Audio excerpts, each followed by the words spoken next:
네, 감사합니다. 오늘 말씀 보겠습니다. 말씀은 갈라디아서입니다. 갈라디아서 3장 19절로 25절까지입니다.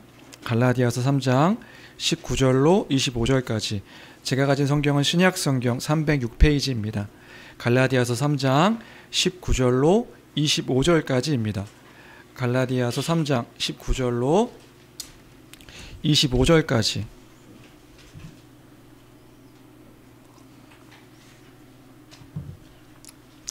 다 찾으신 줄 알고 우리 한 목소리로 함께 읽도록 하겠습니다. 갈라디아서 3장 19절로 25절까지 함께 읽습니다. 시작.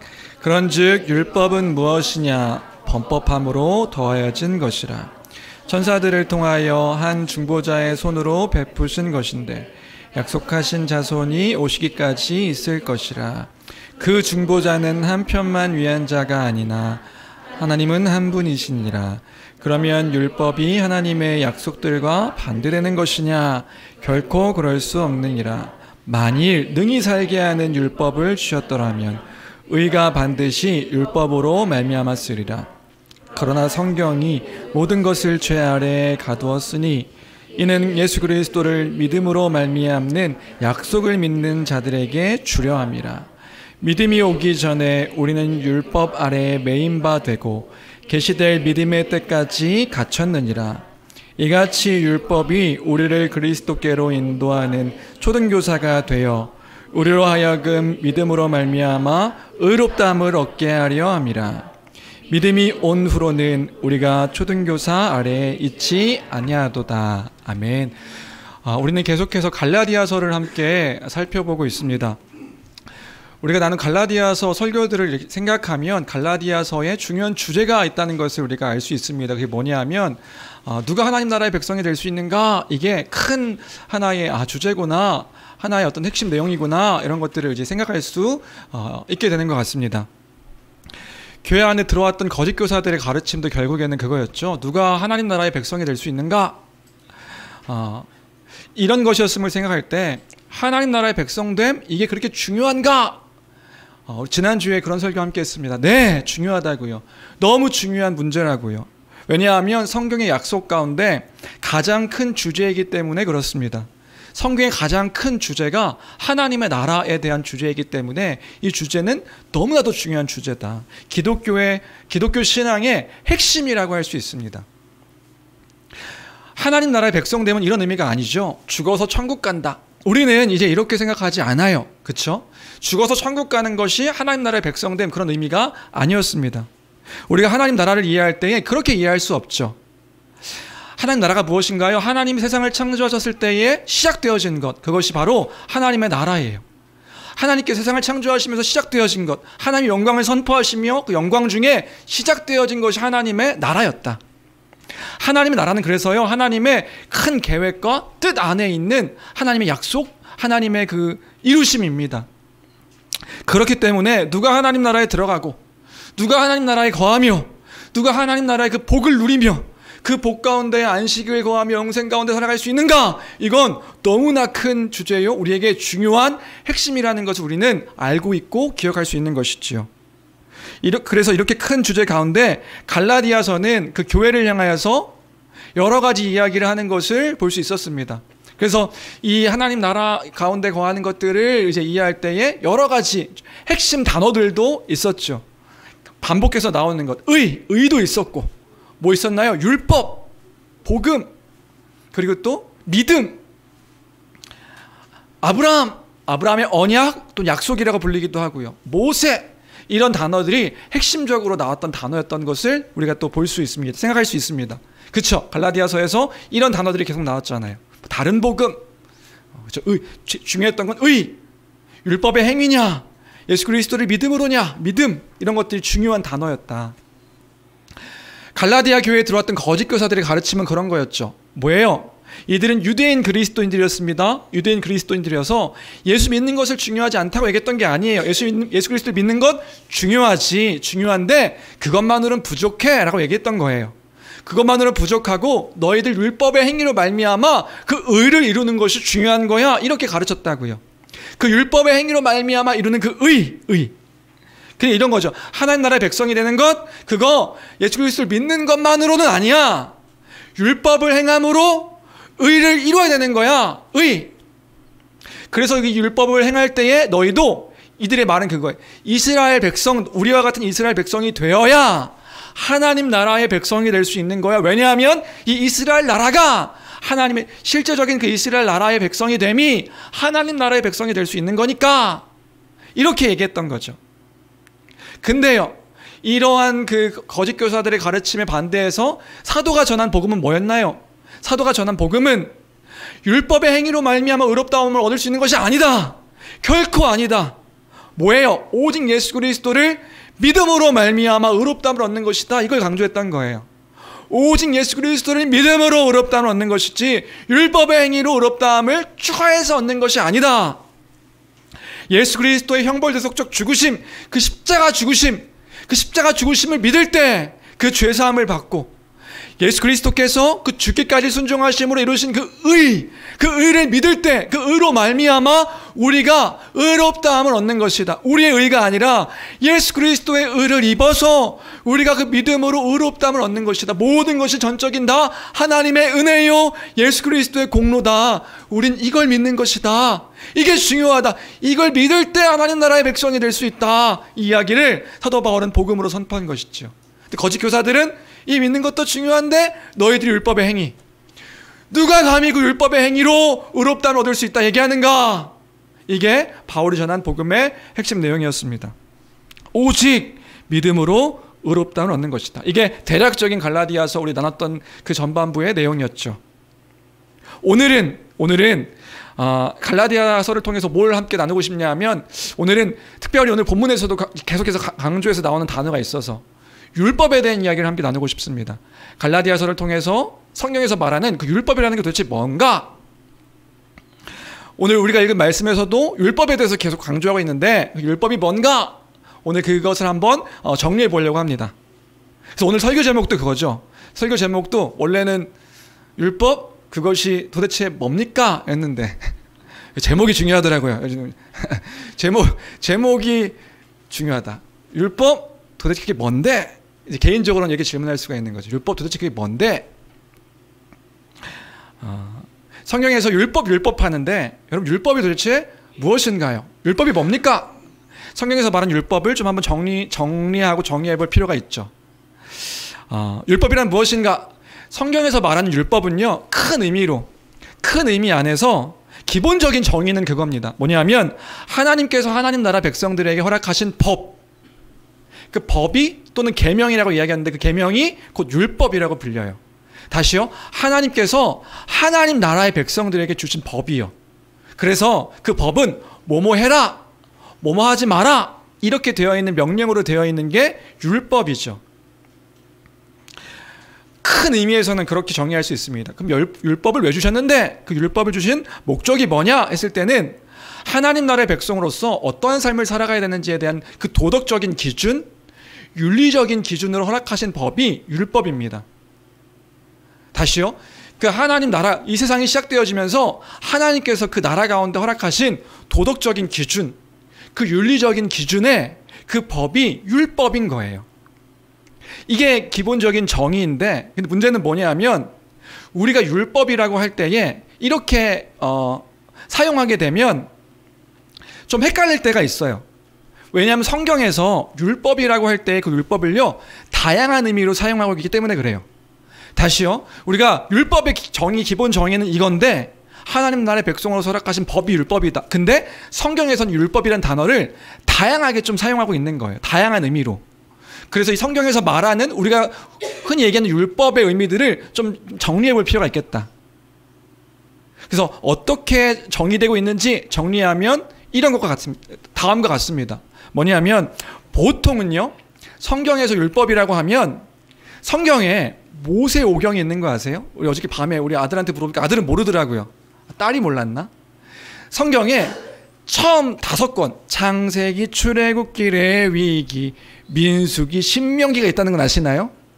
우리 아이들 그 노래를 시켜야겠어요.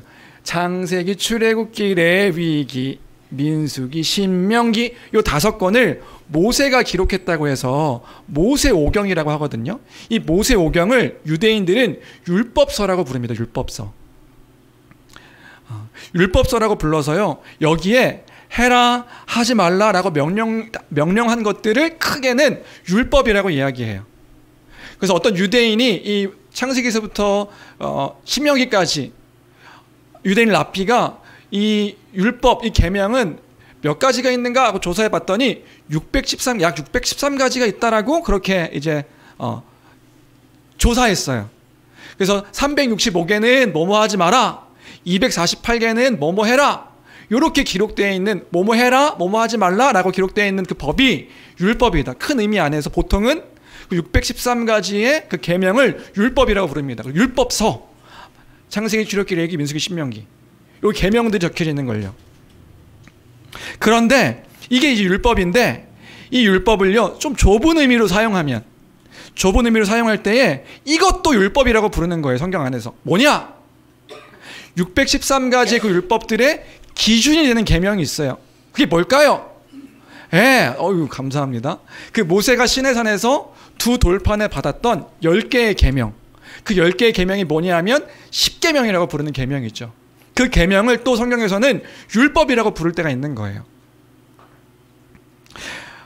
근데 사실 이 10계명은 뭐냐면요, 10계명은 이 613가지의 율법들의 기본이 되고 기준이 되는 계명이에요.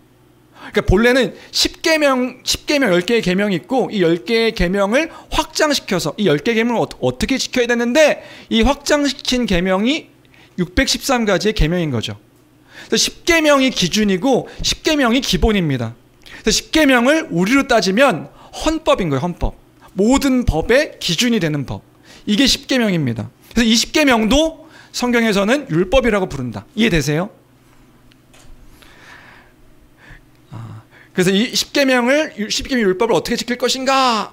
이게 613가지로 이렇게 사실 이 그림이 거꾸로 되어질 수도 있는 거죠. 근데 이 10계명도 또 핵심적으로 두 개의 계명으로 요약될 수가 있어요. 이 두 개의 계명으로 요약되는 것은 특별히 예수님께서 이 10계명, 이 계명들 가운데 가장 큰 계명 두 계명이 무엇인지 알려주신 거예요. 우리가 잘 알다시피 마태복음에 보니까 한 율법사가 예수님을 시험하기 위해서 찾아오지요. 시험하기 위해서 이런 질문을 합니다. 예수님께.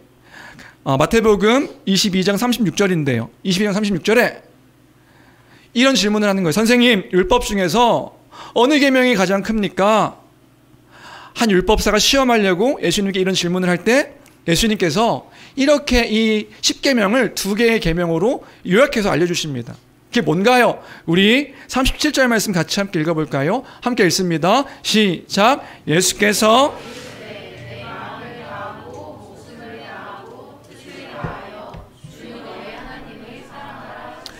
예수님께서 이 말씀도요 그냥 갖고 와서 하신 말씀이 아니에요. 구약에 있는 말씀을 끌고 들어와서 하신 말씀이에요. 그래서 좋은 성경책 보면 좋은 성경책에 이제 또 한글 기호 있고 거기에 이제 어디서 갖고 오신 거냐? 신명기 특별히 6장 5절. 이게 가장 큰 계명이다. 38절. 계속 읽어볼까요? 38절입니다. 함께 읽습니다. 시작. 이것이 크고 첫째 되는 계명이요. 39절. 시작. 둘째도 그와 같으니 내 이웃을 내 자신같이 사랑하라 하셨으니 이 두 계명이 온 율법과 선지자의 강령이니라. 그래서 두 계명, 10계명을 두 개로 이렇게 요약하면 크게 두 계명으로 이제 요약될 수가 있는데, 마음을 다하고 목숨을 다하고 뜻을 다하여 주 너의 하나님을 사랑하는 것, 그리고 내 이웃을 내 몸같이 사랑하라 하신 것이 가장 큰 계명이다. 두 개로 이렇게 나눠주신 거예요. 그래서 이것도 또한 우리가 율법으로 불릴 수도 있는 거죠. 우리가 사용하는 율법으로 이해될 수도 있는 겁니다. 그래서 10계명, 1계명부터 4계명까지가 하나님에 대한 계명이어서 하나님을 어떻게 사랑할 수 있는지 이거인 것이고, 5계명부터 10계명까지는 그 이웃을, 다른 사람들을 어떻게 사랑하는 것인지에 대한 실제적인 실천적 계명들이 이제 10계명이다. 그리고 이 요약된 두 계명도 한 단어로 요약될 수 있는 거죠. 한 단어가 뭐예요? 사랑이에요, 사랑. 그래서 기독교의 핵심은 사랑이다, 그렇게 얘기하는 거죠. 근데 그냥 사랑이 아니라 하나님을 사랑하고 이웃을 사랑하는 것. 내 옆에 있는 지체들을 사랑하는 것, 이게 그 계명의 핵심입니다. 그래서 좁은 의미로 사용하면 이 율법이라고 할 때에 613가지 율법, 그리고 또 10계명, 또 이 두 개의 큰 계명들, 그것을 율법이라고 부를 수 있는 거죠. 반대로 넓은 의미에서도 율법을 율법이라고 사용할 수가 있는데, 그 율법이 뭐냐 하면 하나님 말씀, 하나님의 뜻. 우리 복음의 기초할 때 도표했던 거 기억나나요? 하나님 말씀, 하나님의 뜻, 그 하나님 그 말씀과 뜻 그 전체를 또 율법이라고 부르는 거예요. 그래서 어떤 의미에서는 성경 전체를 또 율법이라고 부르기도 합니다. 그래서 결론은 뭐예요? 율법이란 단어가 다양한 의미로 사용될 수 있어서.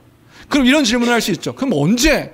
우리가 어떻게 그럼 이해를 해야 됩니까? 이때 율법을 사용하는 것과 저때 율법 사용하는 걸 어떻게 이해하면 좋습니까? 결론은 뭐냐 하면 성경을 읽을 때 성경의 문맥 안에서 이 율법에 대한 의미와 이해들을 기억하여서 어떤 한 의미를 딱 잡아서 율법은 이런 거야, 이렇게 이해하는 게 아니라 문맥 안에서 성경을 읽을 때 그 율법이라는 의미들을 생각해야 한다. 넓은 의미로도 사용될 때가 있고 좁은 의미로 사용될 때도 있고 십계명을 율법이라 이야기할 때도 있고 이렇게 사용될 때가 있으니 우리가 이 성경을 읽을 때 문맥 안에서 그 율법에 대한 이해를 해야 한다, 이런 말씀을 드리고 싶고요. 그러면 이런 거죠. 갈라디아서에서 율법에 대해 말할 때는 어떤 의미에서 말하고 있는 걸까요? 지금 그 거짓 교사들이 와서 율법을 이야기할 때 이 율법은 어떤 의미에서 이야기하고 있는 걸까요? 십계명은 아닌 것 같아요. 특별히 613가지로 이야기하는 이 그 기본적인 이야기들로 이 율법을 이야기하고 있는 거죠. 특별히 할례, 안식일 규례, 음식 규례, 뭐 이런 것들, 뭐 절기, 이런 것들에 관한 것들을 지켜야 너희가 이스라엘 백성이 되어서 하나님 나라의 백성이 될 수 있다, 이런 이야기를 지금 하고 있는 것이다. 이걸 지켜야 너희가 하나님 나라의 백성이 될 수 있다, 이런 이야기를 하고 있는 걸 생각해 볼 수 있고요. 그럼 그 다음으로 오늘 율법에 대한 이야기를 좀 계속 하려고 하는데, 율법은 그런 의미라고 한다면 그럼 율법이라고 할 때 성경에서 말하는 율법의 역할은 무엇인가? 율법의 기능은 무엇일까요? 무슨 역할을 하는 것일까요? 본문의 핵심은 그거죠. 율법 하는데 그 율법의 역할이 뭐냐?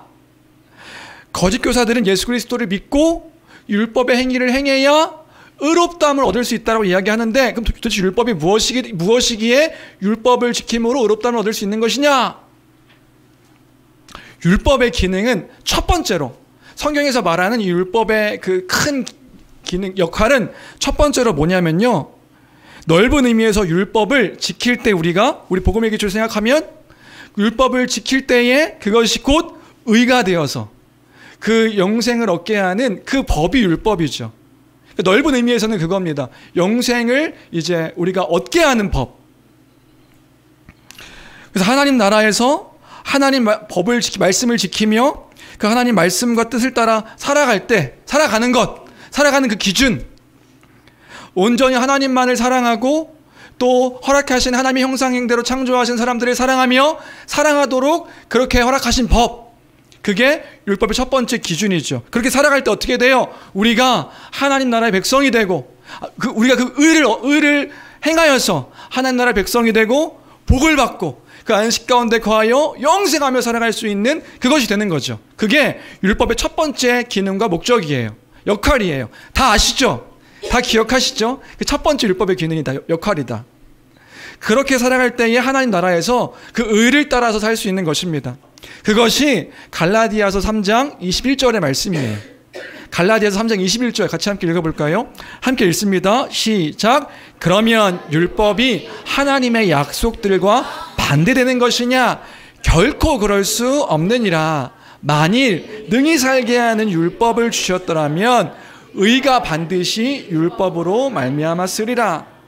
네, 그러니까 그 율법은 뭐예요? 첫 번째는 원래 하나님의 그 창조 때에 하나님께서 주신 그 법으로 영생을 얻게 하는 그 의를 이루게 하는 그 법이 율법이었던 거예요. 율법을 지키면 어떻게 되는데요? 하나님 나라에 들어가면 살 수 있는 거죠. 여기서는 그 613가지의 법을 의미하는 것이 아니라 여기서 말하는 율법은 10계명 또는 이제 더 작은 좁은 의미로서의 계명으로 말하고 있는 것을 볼 수 있죠. 그것이 본래 율법의 역할이었다. 그런데 이 율법에는 두 번째 기능이 있습니다. 두 번째 역할이 있습니다. 그 역할이 뭐냐 하면 그 두 번째 역할은요, 하나님의 법이 무엇인지 알려주는 역할을 하는 거예요. 하나님의 법이 무엇이냐, 이걸 알려주는 역할을 한다. 특별히 누구에게요? 죄인들에게요. 죄인들을 향하여 그 하나님의 법이 어떠한 법인지를 알려주는 역할을 하는 게 또한 율법입니다. 그게 19절에서 말하고 있는 내용이에요. 19절, 우리 19절 같이 함께 읽어볼까요? 함께 읽겠습니다. 특별히 우리가 개역개정은 좀 어려워서 우리말 성경을 제가 갖고 왔는데 앞에 우리말 성경으로 함께 읽어보도록 하겠습니다. 함께 읽습니다. 시작. 그러면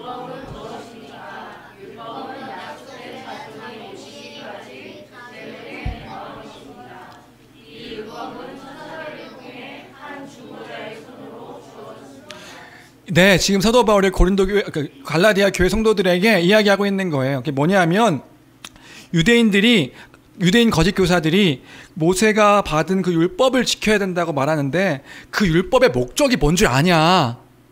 그 율법의 목적이 뭔 줄 알고 있냐? 그 율법의 목적은 우리가 하나님의 법을 지키지 않고 있다는 것을 알려주기 위해 허락하신 법이 율법이야.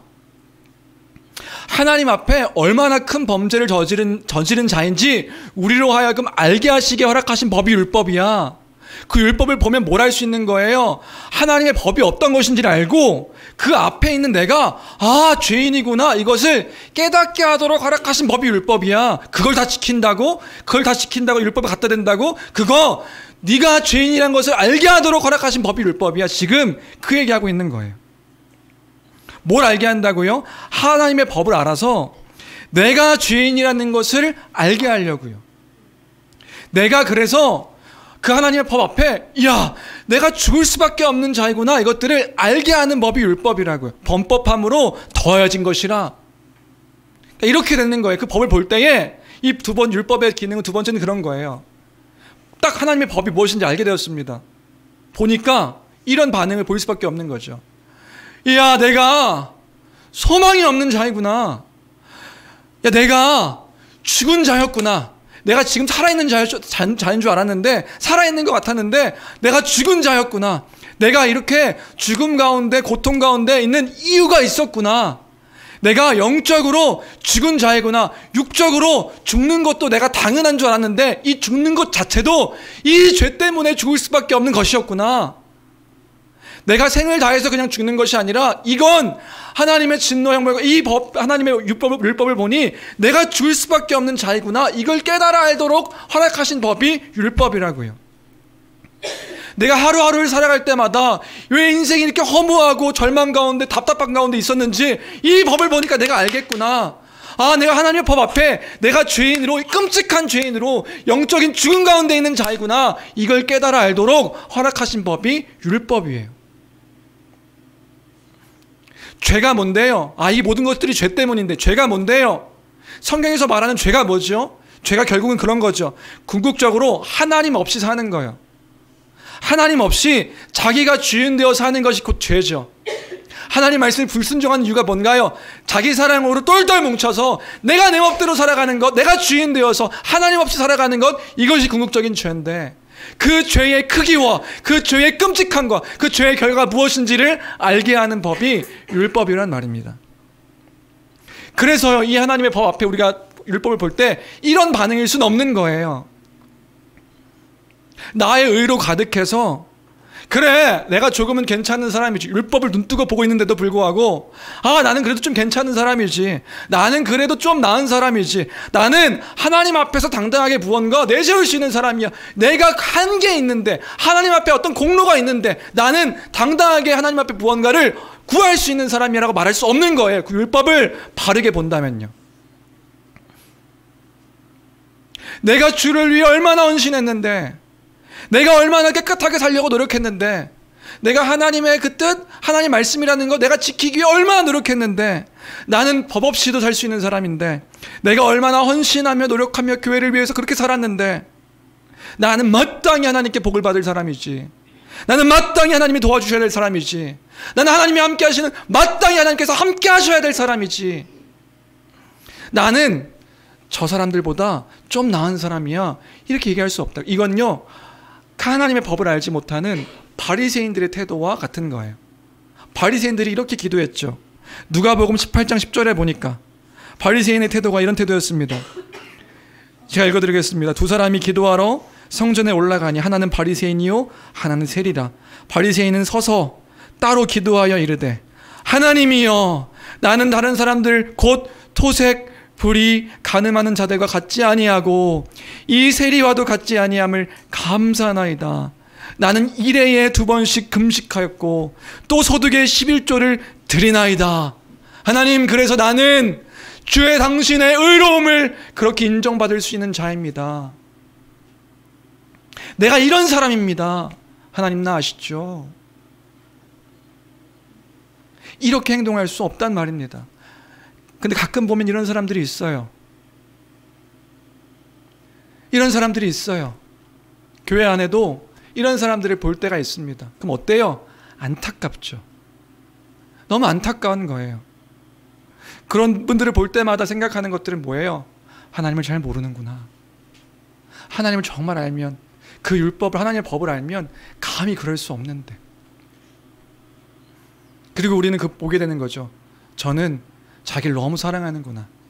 자기 의로 똘똘 뭉쳐서 막 자기 자랑을 하는 사람들을 보면 내가 이렇게 했습니다. 내가 이렇게 열심히 했습니다. 아, 자기의 의로 가득 찼구나. 하나님을 잘 모르는 사람이구나. 근데 안타까운 건 뭐냐면 그런 사람들은 하나님 말씀을 잘 듣지 않아요. 하나님 말씀 가운데 그 말씀을 귀담아 듣지 않아요. 자기가 만든 하나님을 그려놓고 그 하나님으로 자기는 가득하여서 마땅히 그 모든 것들을 행할 거라고 생각해요. 하나님이 그려주셔야 당연하고 나는 그런 존재고. 안타까운 거예요. 이런 이들에게 율법은 뭘 알려주는 거냐 하면 죄를 깨닫게 하는 거라고요. 죄를 깨닫게 하는 역할이 율법이에요. 아, 내가 죄인이구나. 하나님 말씀을 이렇게 이 법을 보는데 나는 그 법 앞에 감히 설 수 없는 죄인이구나. 끔찍한 죄인이구나. 아, 영원한 형벌과 진노 가운데 거할 수밖에 없는 나는 그러한 자이구나. 특별히 예수님께서의 그 율법의 진짜 의미를 알려주셨죠. 어떻게 해요? 유대인들은 그랬어요. 그거 말 그대로 지키면 되는 거라 생각했어요. 그렇죠? 그러니까 율법에 나와 있는 대로, 율법서에 나와 있는 대로 그냥 지켜 행하면, 내가 한 가지라도 613가지의 그 특별히 십계명 같은 것들을 지켜 행하면 나는 그러면 의로운 자지. 나는 그 의를 하나님께 내세울 수 있지. 십계명 그거 있는 그대로 지키면 되지. 유대인들은 그렇게 생각했다고요. 근데 예수님께서 뭐라고 말씀하세요? 오셔가지고 그 율법의 진짜 의미를 말씀해 주시는데, 그 율법 그거 마음의 법이야. 그거 그냥 행동으로 지키면, 안식일을 지켜서 그냥 안식일에 우리와 같이 예배 자리에 오기만 하면 되지. 예배 자리에 앉아서 입 벌리고 찬양만 하면 되지. 헌금 그 11조 하면 되지. 하면 그럼 나의 일은 다 한 거야 라고 생각했던 그 유대인들에게 예수님께서 말씀하시는 건 뭐냐 하면, 그 율법 마음의 법이야. 마음으로 범죄한 것, 그거 율법을 범한 거야. 그래서 뭘 얘기하는 거예요? 너희 죄인이야. 그거 다 613가지 다 지켰어도 그거 죄인이야. 소망 없는 죄인이야. 이렇게 얘기하니까 유대인들이 화가 나는 거죠. 우리 하나님 백성들을 죄인으로. 예수님께서 말씀하신 율법의 의미는 마음의 법이었던 거예요. 그 마음까지도 지키지 않으면 죄를 범하는 거예요. 말씀하시는 거죠. 그게 산상수훈의 말씀이라고요. 놀라는 거죠. 그럼 우리는 이 법의 의미를 알게 될 때 깨닫게 되는 거예요. 뭘 깨달아요? 누가 그럼 이 법을 지킬 수 있단 말입니까? 누가 이 하나님 말씀 가운데 이 말씀을 다 지키며 살 수 있단 말입니까? 누가 하나님 앞에서 의롭다함을 얻을 수 있단 말입니까? 누가 살 수 있단 말입니까? 이 죽음과 절망 가운데서 누가 다시금 살 수 있단 말입니까? 아, 나는 소망이 없는 자로구나. 아, 나는 희망이 없는 자라구나. 이걸 알게 함이 율법의 목적이에요. 거짓 교사들이 이 율법을 들이밀면서 의롭다함을 얻으려면 율법을 지켜야 된다고 말하니까 사도 바울이 이 율법을 들이미는 그들을 향하여서, 그리고 넘어간 교회를 향하여서 외치는 거예요. 누가 이 율법을 지킴으로 의롭다함을 얻을 수 있다고 누가 말한단 말인가? 누가 그 다른 복음으로 너희를 헤아려 한단 말인가? 조롱한단 말인가? 그러면서 율법의 역할에 대해 23절에서 말해주고 있는 거예요. 23절부터 25절까지 23절부터 25절까지 읽겠습니다. 함께 읽습니다. 시작. 믿음이 오기 전에 우리는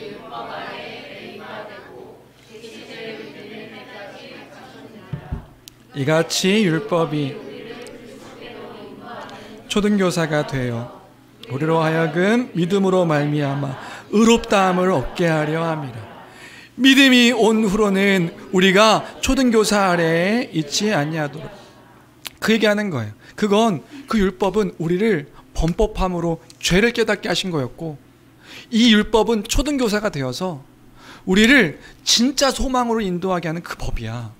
그 뭘 인도하는 건데요? 약속의 자손을 기다리게 하는 법이었다고요. 그 소망이 믿음으로 말미암아 의롭게 되는 것임을 알게 하는 법이었다고요. 아, 나에게 소망이 없네. 그럼 나에게 소망이 없으면 나는 어떻게 하는가? 그리스도를 소망하게 하는 거예요.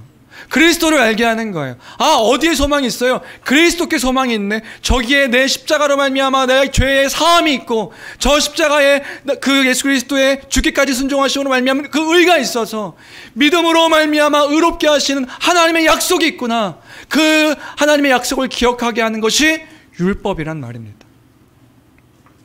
그 소망이 예수 그리스도께 있음을, 모든 의와 모든 죄가 예수 그리스도의 십자가 죽으심과 부활에 있음을 알게 하는 것, 그게 율법. 그래서 옛날 개역 한글은 몽학선생이라고 이야기하고요, 개역 개정은 초등교사라고 이야기해서 그 예수 그리스도를 바라보게 하는 것이 율법이다. 나의 소망이 거기 있구나. 내가 저 십자가로 말미암아 하나님 나라의 그 백성, 그 영원히 죽지 않고 누군지 예수 그리스도를 믿는 자마다 멸망치 않고 영생을 얻을 수 있는 그 약속이 그리스도의 십자가에 있는 것이구나. 나의 시선을 나에게서 돌려서 그리스도께로 돌리게 하는 그 역할이 율법이구나. 믿음으로 사람이 의롭다는 것을 알려주기 위한 그 역할이 율법이다. 이 이야기를 바울이 그 갈라디아 교회 성도들에게 말하고 있음을 기억할 때에, 거기에 살 수 있는 길이 있구나, 이것을 알려주고 있음을 기억할 때에, 주 안에 사랑하는 성도 여러분, 그 율법으로 말미암아 우리가 이 두 가지를 행해야 되는 거예요. 뭐냐면, 하나님 말씀을 볼 때마다 우리는 먼저는 우리의 죄인됨을 보게 되는 거죠. 우리의 죄악됨을 알게 되는 거죠. 하나님 앞에 어떤 존재인지를, 오호라 나는 공고한 자로다, 이 사망의 몸에서 오늘 하루를 살 때마다 우리는 보는 거예요. 주 없이 살아갔던 우리의 모습을. 또 하나는 그 율법을 볼 때마다 우리는 기억해야 되는 건 뭐냐면, 그래서 그리스도에게 소망이 있는 것이구나. 그리스도에게 소망이 있어서 그 안에서 우리가 살 수 있는 것이구나. 그것이 은혜이구나. 믿음으로 말미암아 우리를 의롭다 해주신 거구나. 감사하다 고백할 수 있는 저와 우리 모두가 되기를 주님의 이름으로 축원합니다. 율법의 역할은 그런 거라고요. 우리가 누구였고, 우리가 무엇을 소망하고, 우리가 무엇을 소망케 해야 되는지를 알려주는 것. 그래서 율법은 중요하다. 그 율법의 두 번째 기능입니다. 그럼 마지막으로 우리에게 이런 질문이 생길 수 있죠. 무슨 질문이냐면, 그렇다고 한다면 그 율법은 좋은 겁니까? 나쁜 겁니까? 율법은 좋은 거예요? 나쁜 거예요? 좋은 거예요. 정답. 찍은 것 같지만 좋은 겁니까? 나쁜 겁니까? 율법은 결국에 그 복음과 반대가 되는 것입니까? 아니면 복음과 이제 함께 가는 것입니까?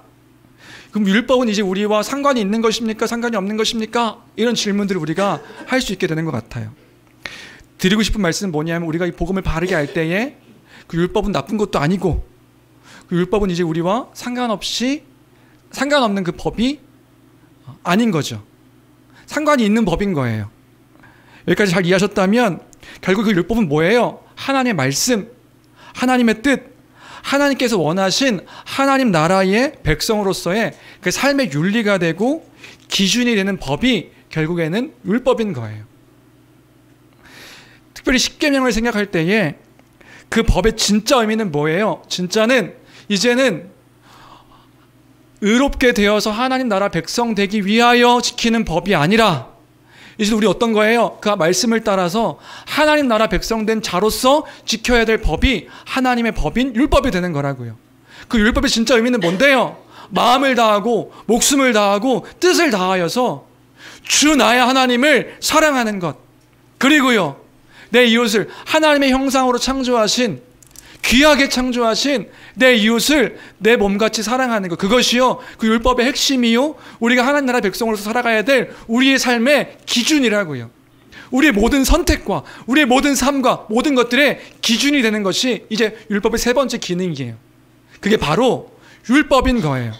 이제는요 율법에 대한 이해가 바뀌는 겁니다. 누구에게요? 그리스도인들에게요. 그리스도인들에게 율법에 대한 이해가 바뀌는 거예요.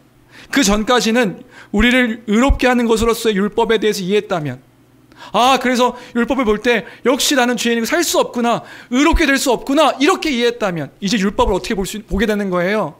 그런데 그리스도로 말미암아 우리를 의롭다 여겨주셨으니, 그럼 이제 우리가 율법과 상관없는 사람들이 아니라 그 귀한 주의 말씀, 그 주의 율법 가운데 내가 거하며 살아가야 되는 자가 되었구나 라는 사실로 우리 율법에 대한 이해가 바뀌는 거죠. 다시요, 율법에 대한 이해가 우리에게는 바뀌는 겁니다. 하나님의 백성이 되기 위한 율법이 아니라 하나님의 백성이 된 자로서의 율법을 따라 섬기며 살아가는, 그게 하나님 나라 백성, 하나님 나라의 그 윤리적인 삶이요 기준이니까요. 뭐가요? 하나님을 사랑하는 거예요. 뭐가요? 이웃을 내 몸처럼 사랑하며 사는 건요. 나를 위해 살아갔던 존재가 이제 끔찍하게 나만 위해 살아갔던 존재가 뭘 위해 사는 거예요? 나를 사랑하신 하나님, 그리고 나에게 허락하신 그 이웃들을 이타적으로 사랑하며 살아가는 삶, 이게 우리의 삶의 기준. 먹을 때마다, 마실 때마다, 무엇을 할 때마다 우리 기준은 무엇인가? 내가 지금 뭐 때문에 이걸 하고 있는 거지? 내가 가정 가운데서, 직장 가운데서, 삶 가운데서 우리 기준이 무엇인가요? 하나님을 사랑하는 일인가? 내가 정말 하나님을 사랑함을 드러내며 나타내는 그 일들 가운데 하고 있는 일인가? 그 선택인가? 또요, 내 이웃을 살리고 내 이웃을 섬기고 다른 사람을 그 하나님의 사랑 가운데 섬기며 고백하며 살아가는 그 일들인가? 우리 기준이요 바뀌는 거라고요. 왜요? 율법은 그런 거니까요. 그 전까지는요, 이건 잘못된 신앙인 겁니다. 무언가 전전긍긍하면서 우리가 이 율법, 하나님 말씀을 지키지 않았을 때 뭔가 벌을 받을까 봐, 또는 심판받지 않으려고 율법을 지키기 위해서 노력한 거였다면 우리의 율법에 대한 이해는 달라지는 거예요. 그거 아닌 거죠. 이제는 우리의 그 하나님 말씀에 대한 반응이 이런 거예요. 우리를 향하신 하나님의 그 사랑의 뜻이구나. 나를 사랑하신, 우리를 사랑하신 하나님의 뜻이 이런 거구나. 하나님의 뜻이 이것이기에 내가 하나님을 사랑하는 것이 마땅하지. 내가 다른 이들을 위해 섬기며 살아가는 것이 마땅하지. 이렇게 사는 것이 기쁜 일이지. 고통스러운 게 아니라 기쁜 거지. 아멘, 할렐루야. 주님께서 이렇게 나를 구원하셨으니 내가 주 뜻대로 살아가는 것이 마땅합니다. 주님 이러한 자들에게 허락하셨으니 감사합니다. 이것이 율법의 세 번째 기능이라고요. 우리가 어떠한 삶을 살아가야 되는지. 이렇게 사는 사람이 있을 수 없는 거예요. 이건 바보입니다. 내가 예수 믿었으니까, 나는 어차피 이제 뭘 해도 구원받으니까 이제 나는 막 살아도 된다. 아싸, 좋다. 나는 예수 믿었으니까 이제 예수 믿은 구원받은 자로서 나는 이제 자유한 자가 되어 내 멋대로 살겠다. 이건 구원파 이단이에요. 이단 구원파가 그런 말 하는 거죠. 어차피 한번 그 구원받은 것은 어떻게 살아도 나의 죄를 다 용서해 주셨으니 이젠 다시금 죄에 대해서 생각할 필요도 없고 나의 구원은 어떤 일이 있어도 확증된다. 이건 구원파 이단인 거예요. 그렇게 살 수 없게 된 거죠. 우리는 그런 이해가 될 수 없는 것이다. 주의 뜻 가운데 거하며 살아가는 것이 마땅한 거죠. 예를 들어 이런 거죠. 사랑하는 사람이 있다고 해보자고요. 다 있죠. 우리에게 사랑하는 사람들이 다 있죠. 그 사람이 날 사랑하고 내가 그 사람을 사랑한다고 하는데, 그런데 이런 태도를 보일 수 있을까요? 저 사람이 날 사랑하니, 날 사랑한다고 했으니 내가 어떤 짓을 해도 다 용납해 줄 거야. 내가 저 사람이 날 사랑하고 나도 저 사람을 사랑하는데 내가 망나니 짓을 해도 괜찮아. 저 사람은 나를 다 용납해 주니까. 이건 진짜 사랑의 모습이라고 할 수 없죠. 부모와 자녀 간의 관계에서도 마찬가지고 서로 사랑하는 사람과의 관계에서도 마찬가지고요. 진짜 사랑은 뭐예요? 진짜 사랑은 내 사랑하는 그 이가 아파하지 않게, 내가 사랑하는 저 사람이 슬퍼하지 않게, 내가 그 사람을 헤아려서 그 사람을 위해 사는 것이 진짜 사랑하는 거죠. 내 사랑의 사랑이 무엇인가요? 그 사람의 존재의 이유만으로 즐거운 건데 저 사람이 즐거워할 수 있도록 내가 행하는 것이 사랑의 행함이겠죠. 내가 뭔 짓을 해도 저 사람은 나를 포기하지 않아 라고 하면서 막 사는 건 참된 사랑의 모습이 아니란 말입니다. 사람과의 관계에서도 하물며 그런데 하나님과의 관계에서 더 그렇겠죠. 율법은 그 하나님과의 관계 속에서 하나님을 더 깊이 사랑하는 삶으로 살아가는 것. 그래서 사도들도 복음을 말하면서 이렇게 말하지 않았다고요. 이렇게 말하지 않았으면 여러분 기억해야 됩니다. 사도들이 복음을 전하면서 여러분 이제 됐습니다. 여러분 예수 그리스도 믿으세요? 좋아, 믿었으니 이제는 마음껏 사셔도 됩니다. 이렇게 얘기하지 않았다고요. 여러분 이제 여러분 마음껏 사셔도 됩니다. 예수를 믿었으니 여러분들은 자유하니까 멋대로 사십시오. 이렇게 얘기하지 않았다고요. 그럼 뭘 얘기해요? 이제 너희가 이런 존재가 되었으니 마땅히 이렇게 사는 것이 마땅하다. 그래서 로마서 13장 8절부터 10절 우리 마지막으로 읽겠습니다. 로마서 13장 8절에서 10절입니다. 주의 말씀입니다. 주의 말씀으로 우리 모두는 받으십시오. 함께 읽겠습니다. 시작. 피차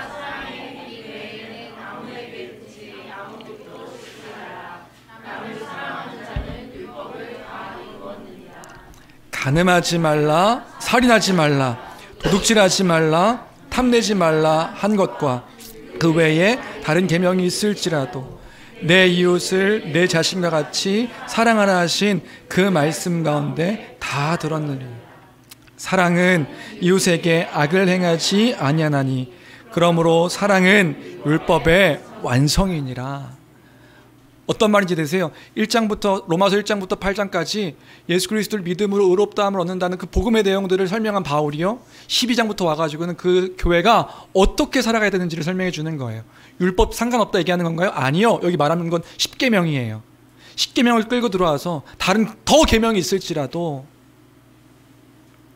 사랑은 율법의 완성이니 피차 사랑의 빛 외에는 지지 말라. 무슨 말이에요? 사랑하라 말하는 거예요. 예수님 말씀과 똑같죠. 마음을 다하고 목숨을 다하고 뜻을 다하여서 주 너의 하나님을 사랑하고 내 이웃을 내 몸과 같이 사랑하라. 이것이 우리가 교회가 하나님 백성 된 사람들이 행해야 될 삶의 기준이다. 모습이다. 말씀을 정리합니다. 율법의 기능이 있다고요. 율법의 기능은 먼저는 우리의 죄된 모습들을 보게 하는 것입니다. 그래서 하나님의 은혜를 기억하게 하는 것. 우리 내일 북쉐어링 하는 그 팀 켈러 목사님의 책을 봤더니 팀 켈러 목사님께서 그런 말씀을 하세요. 하나님을 더 사랑하십시오. 읽으셨나요? 내일 우리 오전반은 내일 만나는데 오늘 밤에 읽으시면 또 큰일 날 수 있습니다. 뭐 그래도 읽어야죠. 오늘 밤에 읽으시더라도. 근데 무슨 말하고 있냐면 하나님을 더 사랑해야 된다. 날마다 하나님을 더 사랑하기 위해 우리 노력해야 된다. 그럼 하나님을 더 사랑한다는 것이 무엇인가? 먼저는 그 하나님을 사랑한다. 나는 사랑한다. 하나님을 내가 사랑합니다. 사랑. 주님 내가 사랑합니다. 이렇게 얘기하는 게 아니라 하나님을 더 사랑하는 건 기억하는 거예요. 뭘요? 그 하나님 말씀을 보며 나의 죄인된 모습들을 기억하는 거예요. 내가 얼마나 끔찍한 죄인인지, 내가 얼마나 범죄한 자인지, 그 범죄한 내 모습들을 볼 때에 우린 뭘 보게 되는 거예요? 이 범죄한 나를 용서하시고 사랑하신 그리스도 십자가를 묵상하게 되는 거죠. 그때에 하나님의 사랑이 무엇인지를 우린 더 분명하게 알게 되어지는 것이다. 율법의 기능이 그런 거라고요. 율법의 기능이 나를 보게 하고 나를 돌아보게 하고 하루, 순간, 한 날, 한 주 내가 어떤 자였는지를 돌아보게 하고 돌아볼 때에 우리의 삶의 고백은 그거죠. 하루를 살면 하루 더 범죄하는 우리의 모습들을 보게 돼요. 냉정하게 우리를 보면 우리의 의로움은 1도 없습니다. 그 누구도 마찬가지예요. 하루 살면 그러니까 어저께까지 제일 깨끗한 날이었어요. 하루를 살면 입술로든 마음으로든 생각으로든 하루 더 더럽고 추한 게 우리의 모습인데 그 우리의 모습을 볼 때 우리는 그리스도의 십자가의 사랑이 얼마나 큰지를 하나님께서 그리스도의 십자가로 말미암아 우리에게 보여준 사랑이 무엇인지를 비로소 알게 되는 거예요. 그때에 우린 다시 주의 말씀 가운데 우리의 삶을 돌이켜서 우리를 이렇게 자녀 삼아주신, 하나님 백성 삼아주신 하나님께 감사하며 마땅히 이제는 주를 사랑하겠습니다, 마땅히 이제는 주께서 허락하신 사람들을 사랑하겠습니다 라며 살아가는 것이 우리의 삶의 모습이다. 주 안의 사랑하는 성도 여러분, 그 주의 백성답게 살아가는 우리 삶이 되기를 주님의 이름으로 축복합니다. 주의 말씀 가운데 거하며 그 말씀 가운데 살아가고 살아내는 우리가 되었으면 좋겠습니다. 그래서 우리를 볼 때에, 이 교회를 볼 때에 그 주의 영광이 무엇인지, 주의 나라가 무엇인지를 드러내고 나타내는 교회를 보라 이렇게 돼야 되는 거예요. 우리를 보라 이렇게 돼야 되는 거죠. 그런 교회가 되기를, 그런 가정이 되기를, 그러한 삶이 되기를 주님의 이름으로 축원합니다. 우리 이 말씀 생각하면서 함께 그리스도의 십자가를 기억하며 찬양했으면 좋겠습니다.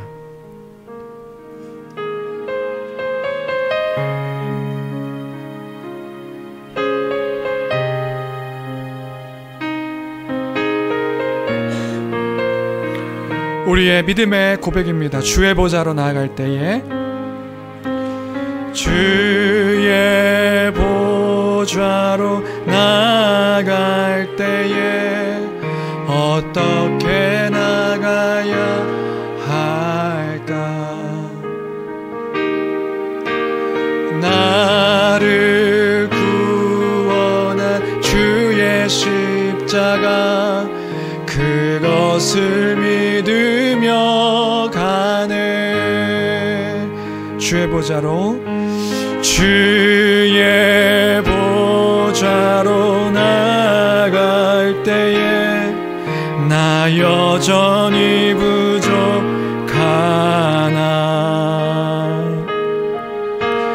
나를 품으신 주의 그 사랑, 그것을 믿으며 가네.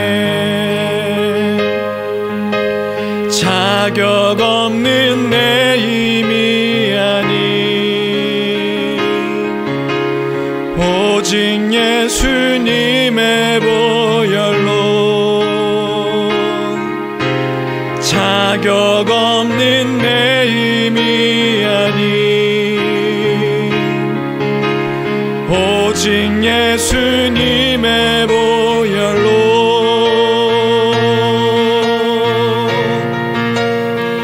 십자가의 보혈,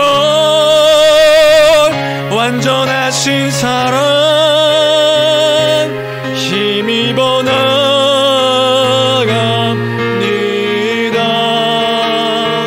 십자가의 보혈, 완전하신 사랑 힘입어 예배합니다. 자격 없는 내 힘이 아닌, 자격 없는 내 힘이 아닌 오직 예수님의 보혈로, 자격 없는 내 힘이 아닌 오직 예수님의 보혈로,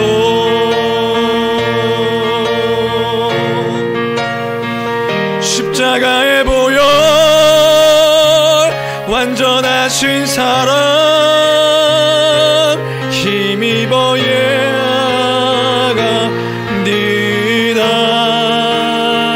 십자가의 보혈, 완전하신 사랑 힘입어 예배합니다. 우리 마지막으로 십자가의 보혈, 십자가의 보혈, 완전하신 사랑 힘입어 나갑니다.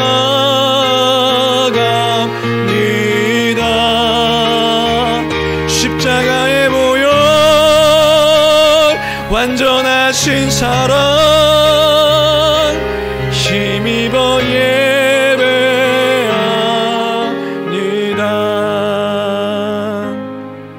이 시간 함께 기도하기 원합니다. 기도할 때에 하나님 그 은혜가 우리에게 필요합니다. 그 말씀을 볼 때에 나를 보게 하시고 그 십자가의 사랑을 보게 허락해 달라고, 그 은혜 가운데 우리가 있음을 기억하여 감사가 끊이지 않고, 그 은혜의 고백이 끊이지 않고, 나의 죄됨을 알고 주의 크심을 알아 그 은혜 가운데 거하며 살아가는 우리 인생 되게 해달라고 우리 말씀을 생각하면서 간절한 마음으로 함께 기도하도록 하겠습니다. 함께 기도하겠습니다. 참 좋으신 아버지, 감사합니다. 하나님의 그 은혜가 날마다 우리에게 고백되어지기를 소망합니다. 하나님 아버지, 그 말씀을 바라볼 때마다 주님 우리를 보게 하시고 나를 보게 하시고 내가 무엇 가운데 그 구원받은 자인지를 깨달아 하나님 아버지, 그 은혜 가운데 있음을 주님 잊지 않은 삶이 될 수 있도록 주여 도와 주시옵소서. 하나님 아버지께서 날마다 그 십자가로 말미암아 허락하신 그 보혈의 공로를 우리에게 기억하게 하시며 또 고백하게 하시기를 간절히 빌고 원하옵나이다. 하나님 아버지, 그 말씀 가운데 거하며 살아갈 수 있는 우리 삶이 되게 도와주옵소서. 그 말씀 가운데 거할 때에 하나님의 사랑을 더 깊이 알기를 소망합니다.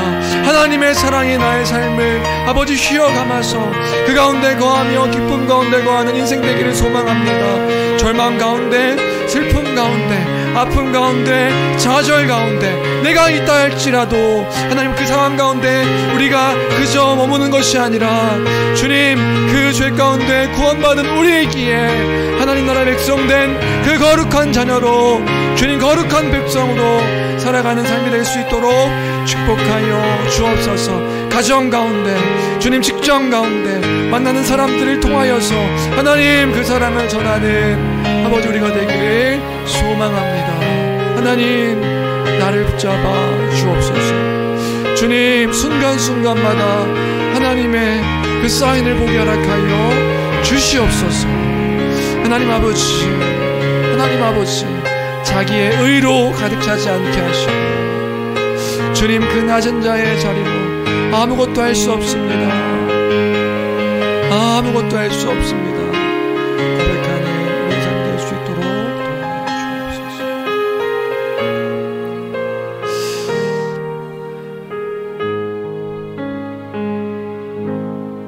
주의 십자가의 은혜가 우리에게 있음을 기억하며 주님 살아가는 우리가 되게 허락하여 주옵소서.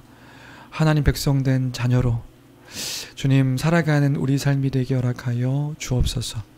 우리를 부르셨사오니 그 부르심 가운데 거하며 무엇으로부터 부름받은 자인가 기억하며 이 땅 가운데 살아갈 때에 주님 소망하며 거기에 소망이 있음을 또한 기억하며 살아가는 우리 모두가 될 수 있도록 아버지 축복하여 주옵소서.